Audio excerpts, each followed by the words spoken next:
Catecismo da Alquimia Superior, por Eckartshausen, Sociedade das Ciências Antigas, canal Leconde.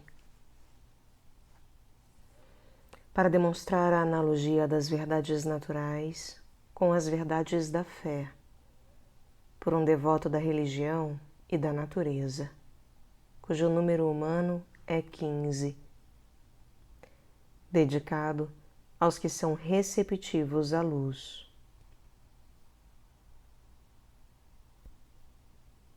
Quem és?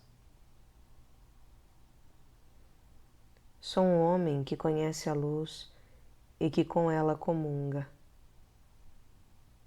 E que tipo de homem é este? É aquele homem que, após haver reconhecido a luz, por ela foi iluminado, comungando inteiramente com a mesma. É todo homem que sabe e pratica aquilo que a antiga e autêntica comunidade da luz sempre soube e praticou, estivesse escrito ou não no livro da luz. Através de qual sinal se reconhece um homem que comunga com a luz?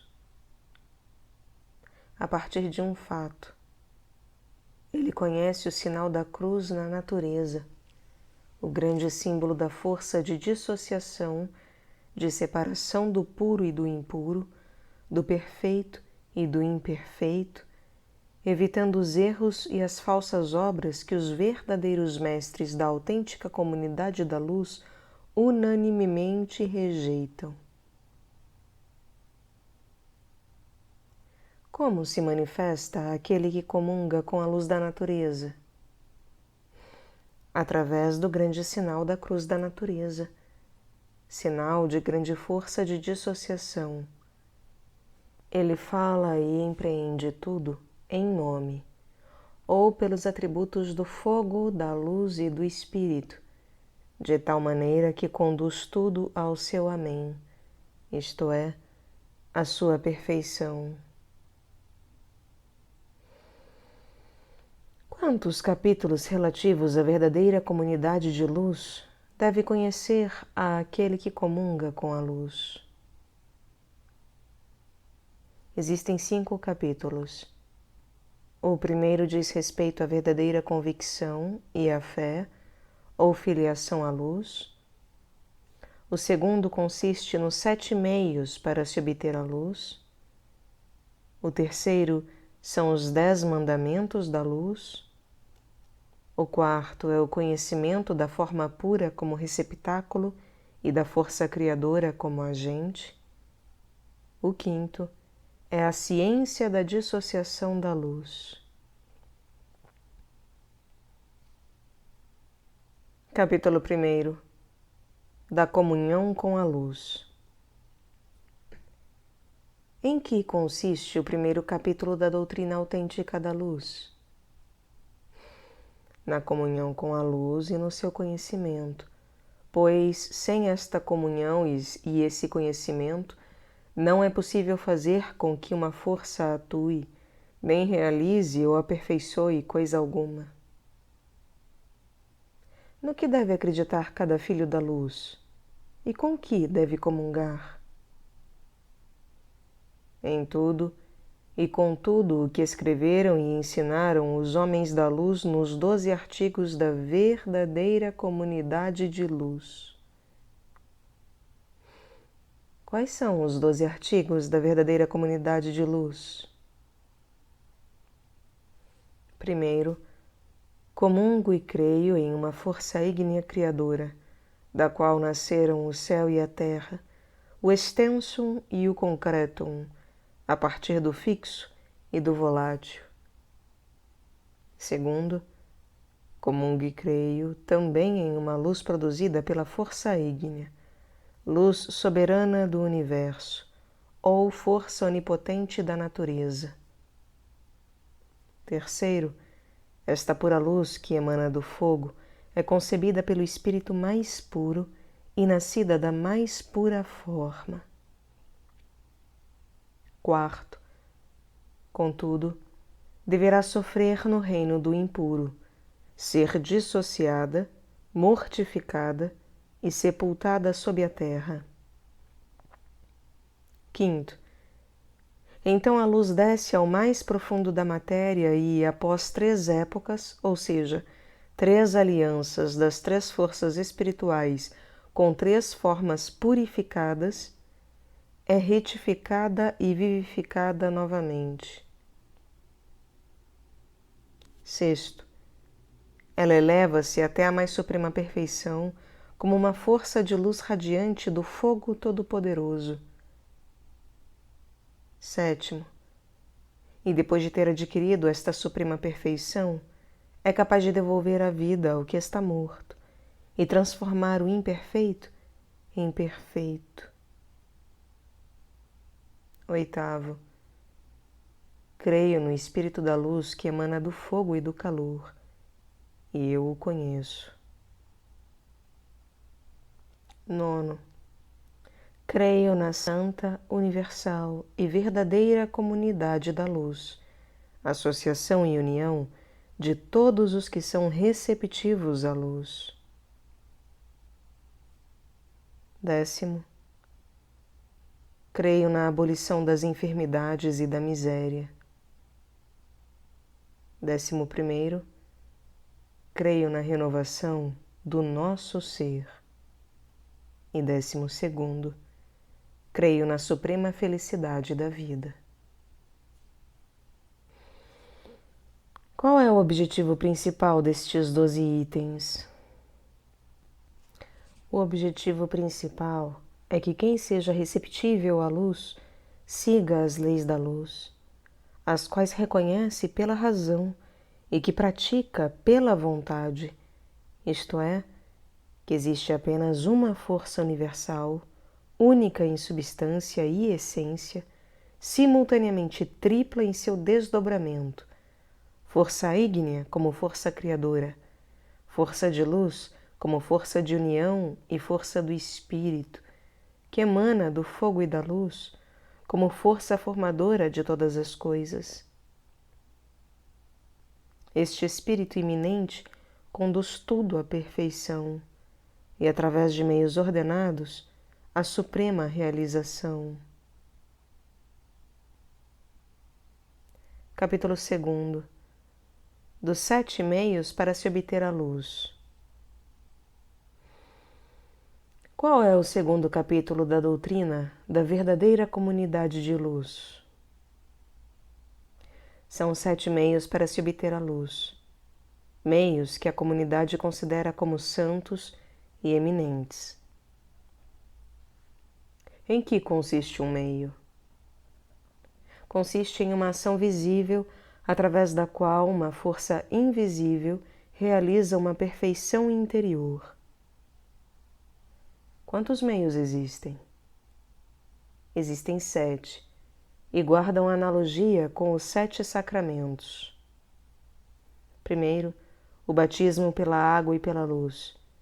Segundo, a confirmação da matéria pela água e pela luz. Terceiro, a purificação. Quarto, a recepção da luz superior em essência e substância. Quinto, a santificação e aperfeiçoamento das coisas objetivas. Sexto, o óleo do alto. Sétimo, a associação de fogo e luz em um corpo perfeito. O que é batismo pela luz? É o primeiro e mais necessário dos meios de união, graças ao qual a matéria é purificada pela água e pela palavra operante na água, e é restabelecida como novo corpo, partícipe do ser de luz.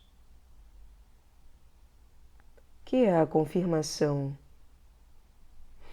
A confirmação pela luz é um meio de união através do qual a matéria, preparada, como dito anteriormente, é fortificada com o óleo de luz e pelo espírito que se encontra nele.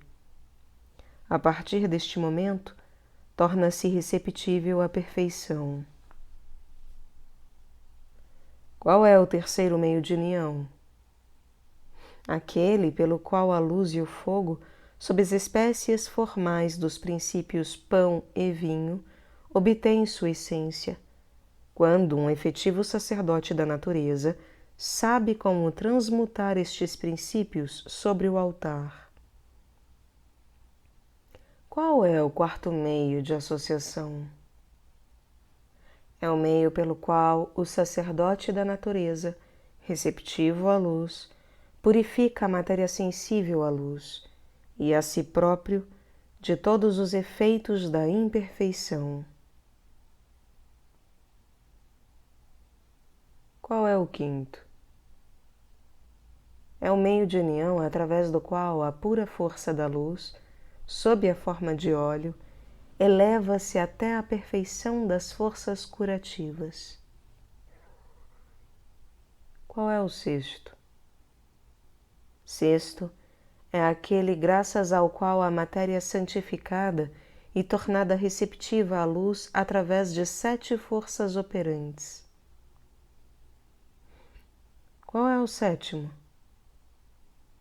É a união perfeita da luz com o fogo através de um intermediário que emana da luz e do fogo, realizando a mais perfeita de todas as associações.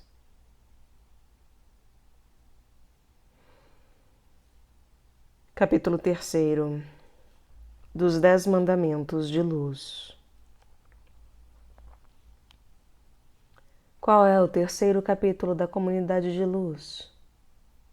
São os 10 Mandamentos da Luz, sobre os quais se escreveu: se desejas realizar algo, então o fazes pelo cumprimento dos mandamentos da lei. Quais são os 10 Mandamentos da Luz? São os seguintes. Primeiro, não existe mais do que uma matéria. Segundo, as propriedades desta matéria devem ser utilizadas de forma ordenada. Terceiro, em 6 ações a matéria conclui sua obra cotidiana, visto que 3 forças produzem 3 seres, e na 7ª força, como na plenitude de suas ações, repousa. Esta 7ª força será santa para ti, pois é o Shabat da luz. Quarto, a luz e o fogo, enquanto elementos, passivo e ativo, hão de vos inspirar respeito, pois o fogo é o elemento masculino e a luz o elemento feminino, sendo o pai e a mãe de todas as coisas. Quinto, não arrebates da luz o que a vivifica, a fim de que não pereça a matéria que deve ser exaltada.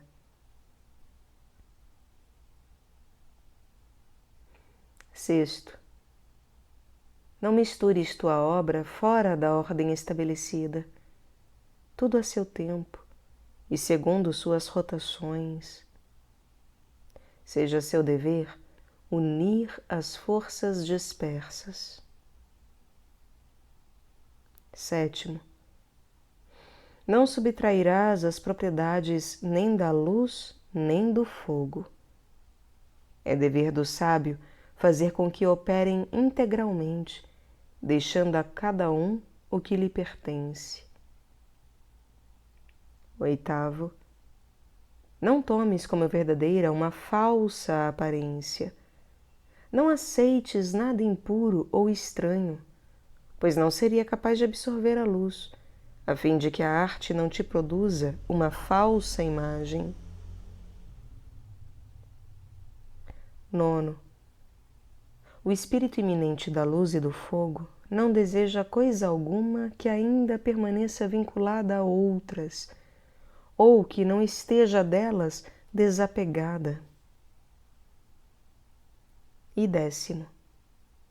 Além disso, este espírito não deseja matéria alguma que lhe seja estranha ou dessemelhante. Qual é o principal conteúdo destas leis de luz? Que a luz deve penetrar inteiramente tua matéria ou substância, de modo que o fogo seja completamente unido à luz, e que o espírito que emana da luz e do fogo vivifique integralmente tua matéria. Esta é a primeira lei. A segunda é similar à anterior, qual seja, deves tratar da mesma maneira a matéria com que trabalhas, assim como qualquer outra essência que queiras levar à perfeição. Destas duas condições principais depende toda a ciência da luz e todos aqueles que com ela comungam.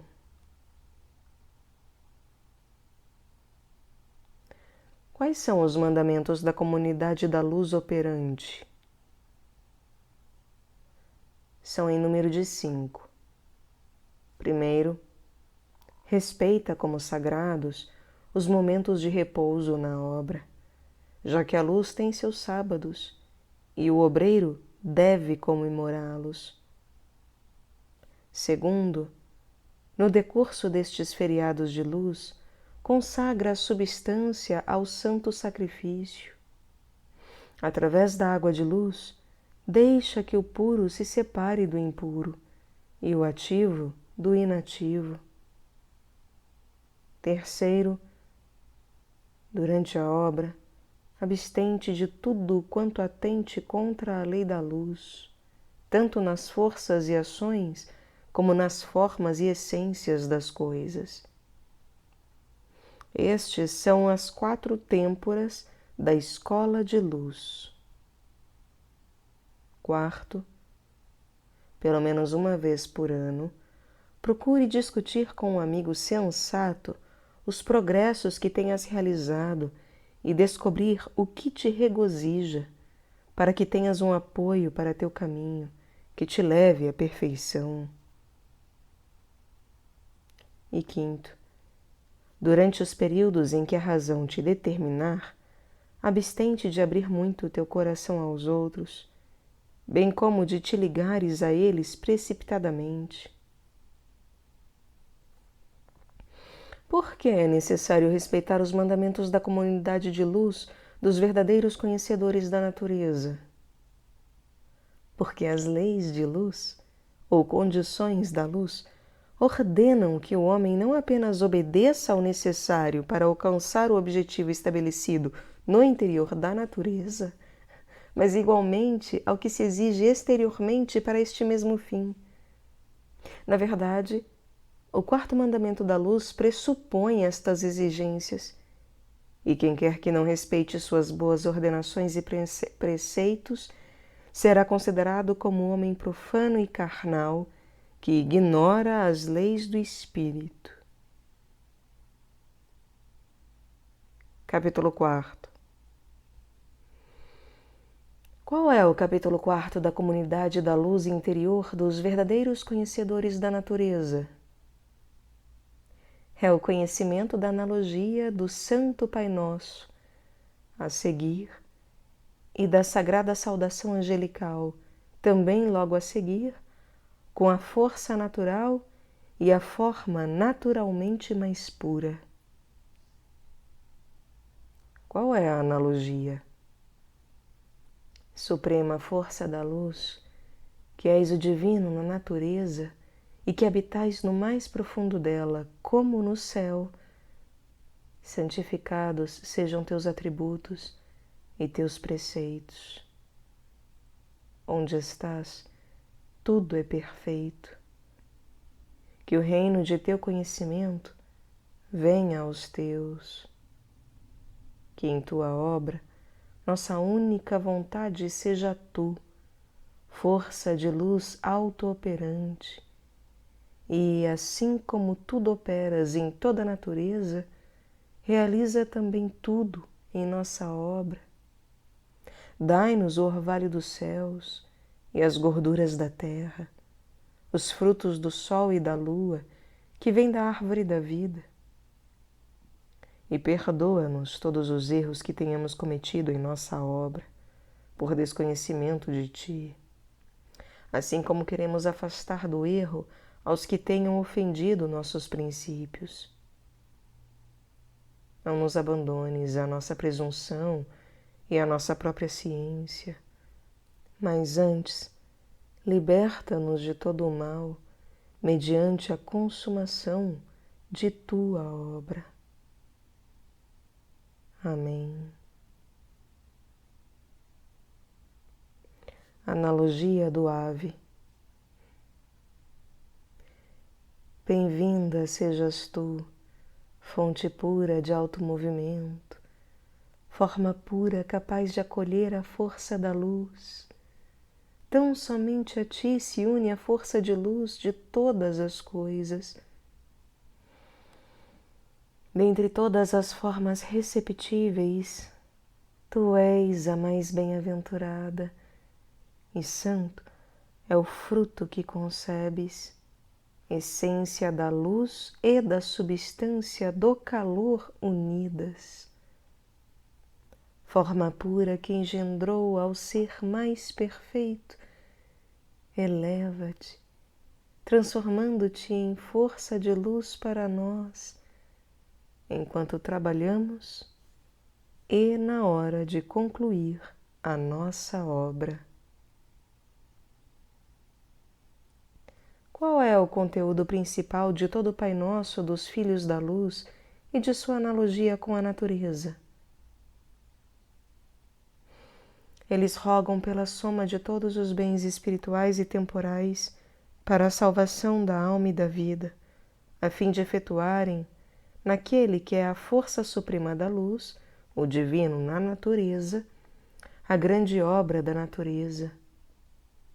Rezam para que Deus os guie para a sabedoria, que os preserve de cometer erros durante seus trabalhos e que os ensine a serem benevolentes para com os homens, seus irmãos, a fim de que se realize o que Deus prometeu aos descendentes de Abraão, de Isaque e de Jacó, e que seja cumprida a aliança de Deus com os homens. Por que os filhos da luz também têm uma analogia com o salve angélico? Com o objetivo de que admirem não apenas a grandeza de Deus em sua força onipotente na natureza, com a qual o Cristo tem analogia, mas também para que reconheçam o esplendor da mais pura forma virginal, cuja analogia é a Virgem Maria, a quem se uniu a força do alto, a fim de produzir o que existe de mais perfeito. Pois, da mesma forma que o Espírito Santo se uniu à Virgem para produzir o homem espiritual mais perfeito, igualmente afirmo que o espírito mais puro da natureza se uniu à matéria mais pura para produzir a forma física mais perfeita, o Redentor físico da natureza, que conduz a todas as coisas físicas à perfeição, o qual consiste no segredo dos sábios. Por esta razão, esta arte não pode ser compreendida senão por quem se liga ao Cristo. E apenas as analogias com a religião nos conduzem ao conhecimento supremo, tal como a experiência adquirida pelos filhos da luz os conduz, também por analogia, ao conhecimento dos mais altos mistérios da fé. Não é suficiente que um filho da luz saiba e conheça tudo o que foi prescrito? Não, isto não é suficiente. Também deve praticar e demonstrar seu conhecimento através de suas obras. Sobre isto é que se fundamenta a ciência da dissociação dos filhos da luz, alquimia ou química superior, ciência análoga à retidão cristã.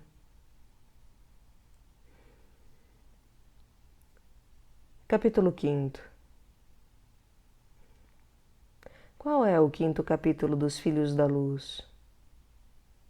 É constituído de 2 partes, a saber, quem comunga com a luz deve, pela graça do alto, a qual é nosso orvalho, nossa cruz, purificar o impuro e fazer o bem em toda parte.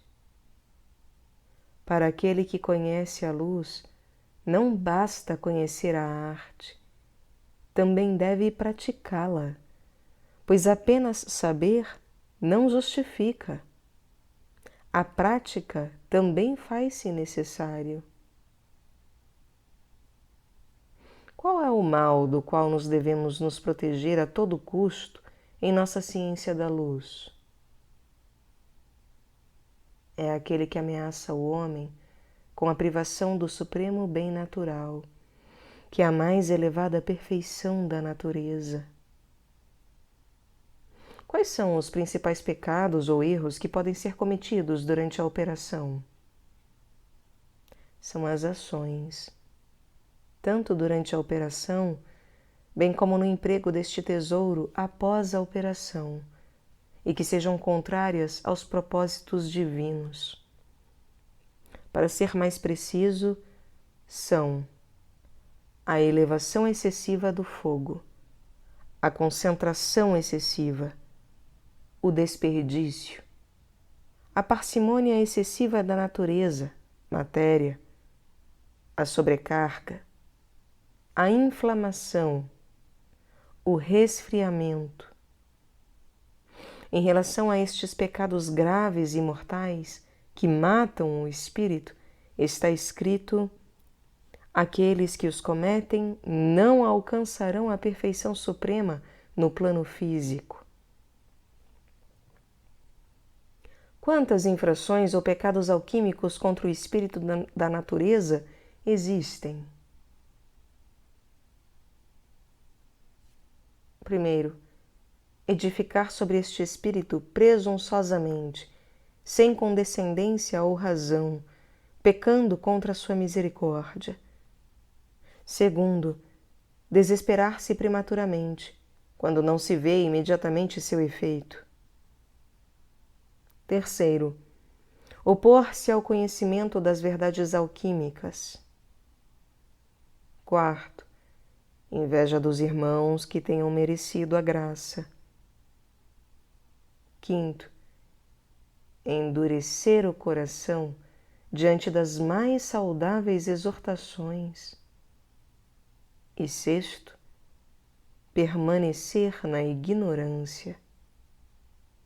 Estas infrações são imperdoáveis, pois jamais poderão ser reparadas durante a obra.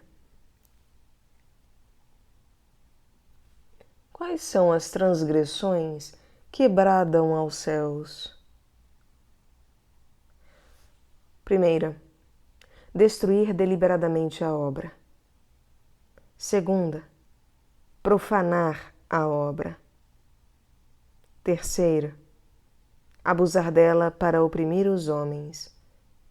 E quarta, subtrair a recompensa daqueles que nela tenham colaborado. Quais são os pecados alquímicos escandalosos? Primeiro, aconselhar um erro alquímico a outrem. Segundo, incitar outros ao pecado. Terceiro, consentir no erro de outrem. Quarto, elogiar o erro de outros. Quinto, calar-se mediante o erro de outrem. Sexto, fechar os olhos para o erro de outrem. Sétimo, participar nos erros dos outros. E oitavo, defender tais erros. Assim, tornamo-nos partícipes nos erros dos outros, como se nós mesmos os tivéssemos cometido.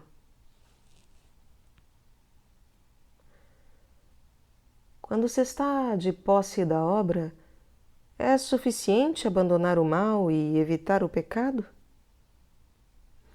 Não. Também é necessário fazer o bem, porque Deus concede esta graça apenas com o fim de que o homem assim agraciado possa dar frutos maduros de perfeição. Deve também levar uma vida piedosa e justa diante de Deus e dos homens, e, por meio de boas obras, honrar sua elevada vocação. Quantas boas obras existem?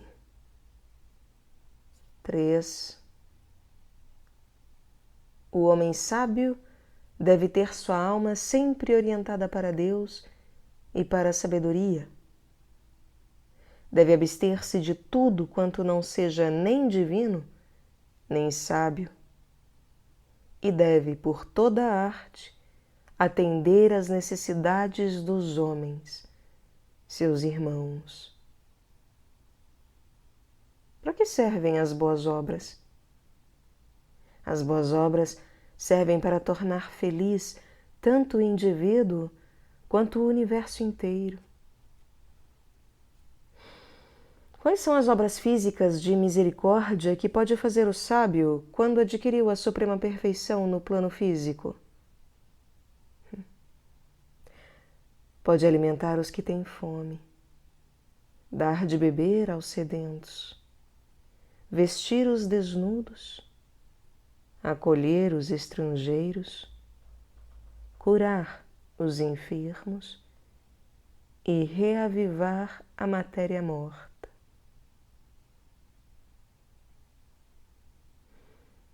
Que obras espirituais pode praticar este mesmo sábio? Pode punir o pecado, ensinar os ignorantes, oferecer seus conselhos aos que duvidam, consolar os aflitos e sofrer a injustiça pacientemente.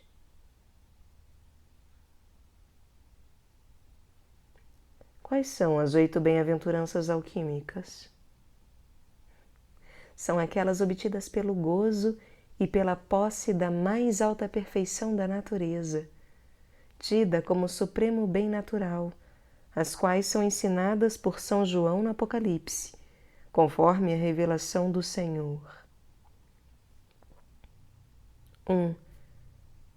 A quem vencer, dar-lhe-ei a comer do fruto da árvore da vida, que se encontra no paraíso de meu Deus. 2. O que vencer não será afetado pela segunda morte. 3. Ao que vencer, darei a comer do pão celeste oculto e dar-lhe-ei uma pedra branca onde está escrito um novo nome, o qual ninguém conhece, senão aquele que possui a pedra. 4.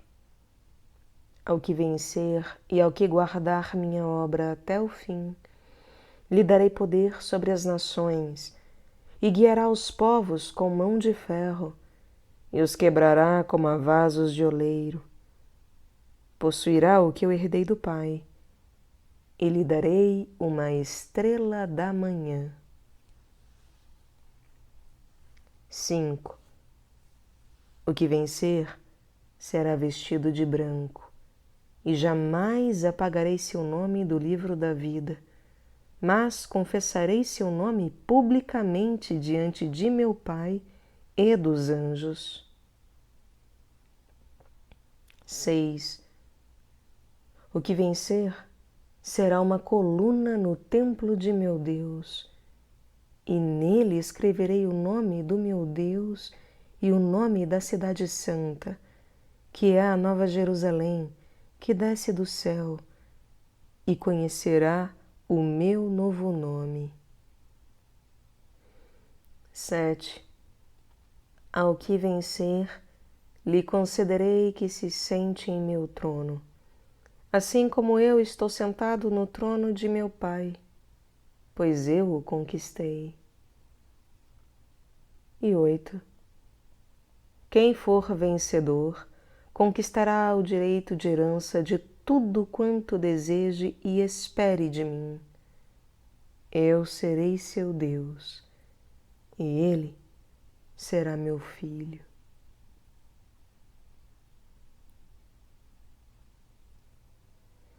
Quais são os conselhos divinos ou celestes desta arte? São em número de 3. Primeiro, ser pobre na riqueza. Segundo, ser abstinente quando se pode desfrutar de tudo. Terceiro, ser obediente quando se pode ordenar. Quais são as últimas 4 coisas? A morte como mortificação da matéria, o julgamento ou a dissociação, discernimento, separação do que é celeste e vivente, face ao que é terreno e morto. Pensa, homem, durante tua obra, nestas últimas 4 coisas, e não falharás em tua obra. Mais uma vez, a morte como mortificação da matéria, o julgamento ou a dissociação, discernimento, separação do que é celeste e vivente, face ao que é terreno e morto. Notas finais. A força mais sutil é unida pelo ímã à matéria mais grosseira. A força divisível aparecerá como indivisível. Experiência. Pode-se decompor o ímã em quantos pontos se desejar, ainda assim as frações conservam os pontos e polos semelhantes. O que no ímã manifesta-se nas partes exteriores parece permanecer imperceptível em todos os corpos. Sem dúvida alguma, todos eles têm seus pontos e polos de forças, por meio dos quais se unem com os semelhantes, enquanto rechaçam os dessemelhantes. De acordo com o preceito fundamental do princípio das similitudes infinitas, Principio infinitorum similium, a estrutura do universo inteiro e tudo o que ele contém parece estar concatenada e regulada no maior e no menor, de acordo com as inter-relações magnéticas. Estas relações unem o mais sutil com o mais denso e vice-versa, tudo conforme a ordem. Ambos Igualdade e desigualdade derivam de um único recipiente, que é a força. Problemas. Como pode uma grandeza ser dividida em inúmeras outras, de modo que, ainda assim, entre a menor parte e o todo, haja sempre uma relação semelhante?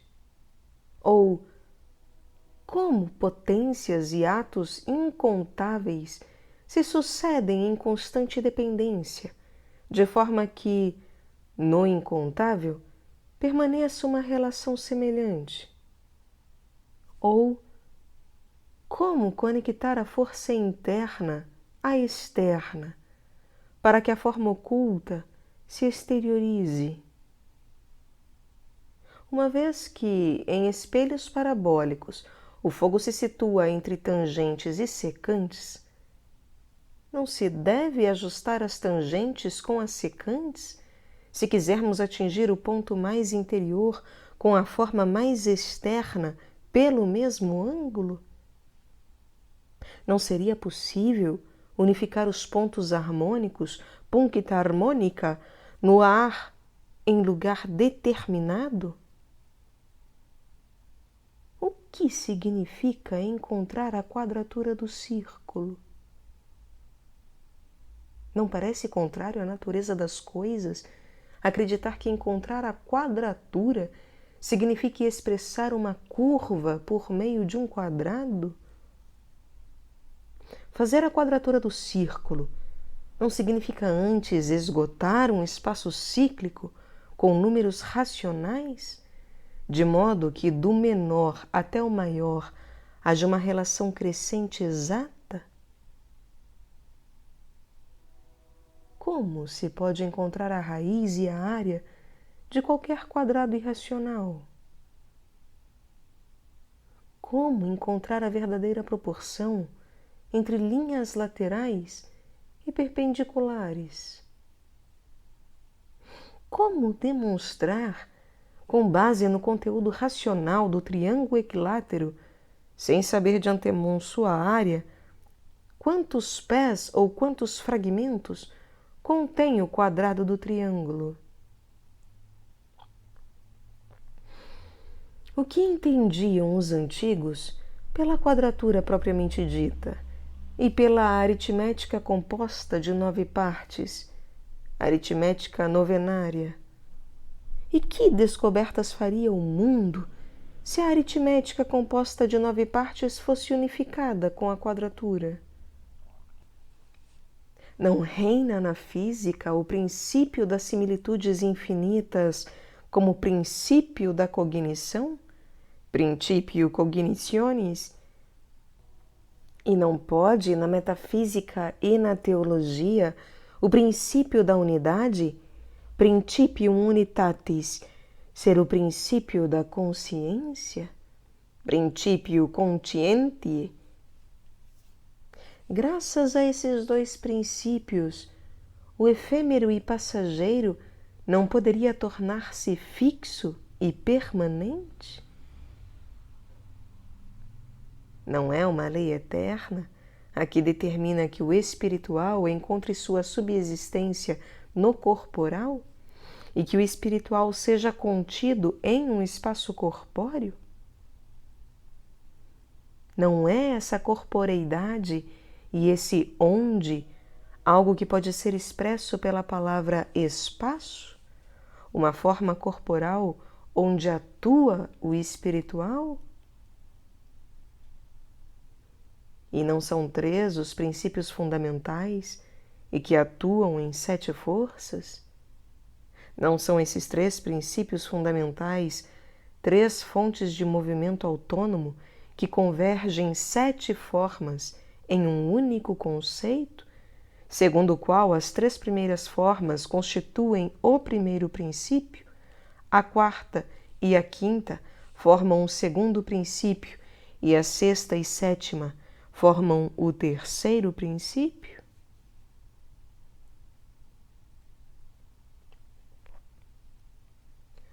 Ao contemplar o universo, que é mantido coeso de modo quase imutável, é sensato concluir-se que isto ocorre por meio de um liame eterno e indissolúvel da divindade, o qual o conserva integralmente unido. Todavia, no mundo material, vê-se também a fragilidade, ou o efêmero, e no efêmero, o imperecível. O homem pode reconhecer isso. Para tanto, ele precisa de algo que lhe torne a coisa reconhecível. Esse algo é a luz interior, ou alma, assim como o que torna visível um objeto é a luz exterior. A alma a que nos referimos é desconhecida para o homem como luz, enquanto ele contemplar as coisas em seu espírito e no espírito da natureza e não no divino.